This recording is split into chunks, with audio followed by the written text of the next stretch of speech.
Night టైమ్స్లో pregnant ladies తీసుకోవాల్సిన జాగ్రత్తల గురించి ఈ వీడియోలో తెలుసుకుందాము. దానిలో ఫస్ట్ వన్ వచ్చేటప్పటికి పొజిషన్ అండి. లెఫ్ట్ సైడ్ మాత్రమే పడుకోవాలి. లెఫ్ట్ సైడ్ పడుకోవడం వల్ల బేబీకి బ్లడ్ సర్క్యులేషన్ బాగా అయ్యి బేబీ గ్రో అవుతుంది అనమాట. ఇదొక ఇంపార్టెంట్ విషయము. రెండవది వచ్చేటప్పటికి లైట్ వెయిట్ ఉన్న క్లాత్స్ అనేది మనం వేసుకోవాలి. అంటే హెవీగా ఉన్న క్లాత్స్ వేసుకోవడం వల్ల మనకి సరిగా నిద్ర పట్టదు. ఇంకొకటి ఎన్విరాన్మెంట్ కామ్గా ఉండాలి, నాయిస్ ఫ్రీగా ఉండాలన్నమాట. బాగా హడావిడిగా గొడవలు ఉండటం ఇలా లేకుండా మనం అన్నీ క్లోజ్ చేసుకొని కొద్దిగా డార్క్గా చేసుకొని నిద్రపోతే త్వరగా నిద్రపడుతుంది అనమాట. దీంతో పాటుగా మీరు చేసే డిన్నర్ ఎర్లీగా చేసేసేయాలి. అట్లీస్ట్ 7 o'clock లోపలే చేసేసేయాలి. మీరు ఆ తర్వాత చేస్తే ఏమవుతుందంటే ఎసిడిటీ ఫామ్ అయ్యే ఛాన్సెస్ ఉంటుంది.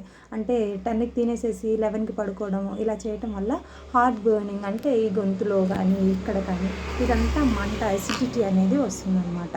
సో దీన్ని అవాయిడ్ చేయాలి. ఇంకొకటి వాటర్ ఇంటేక్ వచ్చేటప్పటికి ఇప్పుడు మీరు 9 o'clock పడుకుంటున్నారంటే ఒక 7 నుంచి ఇంక మీరు ఫ్లూయిడ్ ఇంటేక్ తీసుకోవడం ఆపేసేయాలన్నమాట. ఇలా ఆపేయడం వల్ల నైట్ టైం మీకు స్లీప్ డిస్టర్బెన్స్ అనేది ఉండదు. ఎందుకంటే వాటర్ ఎక్కువ తీసుకుంటే యూరిన్ ఎక్కువగా పాస్ చేయాలనిపిస్తుంది కదా.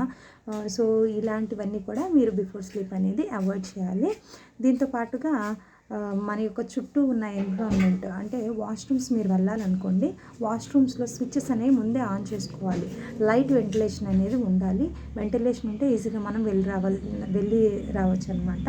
ఇంకొక విషయం ఏంటంటే అక్కడ ఉన్న ఏరియా స్లిప్పరీగా ఉండకూడదు. అంటే కాలు పెడితే మ్యాట్స్ జారిపోవడము ఇలాంటివి ఏమైనా ఉంటే అక్కడ నుంచి తీసేసి దాన్ని అవాయిడ్ చేయాలన్నమాట. సో ఇలాంటివన్నీ ఫాలో చేస్తే మీకు మంచిగా నిద్రపడుతుంది, బాగా నిద్రపోతారు.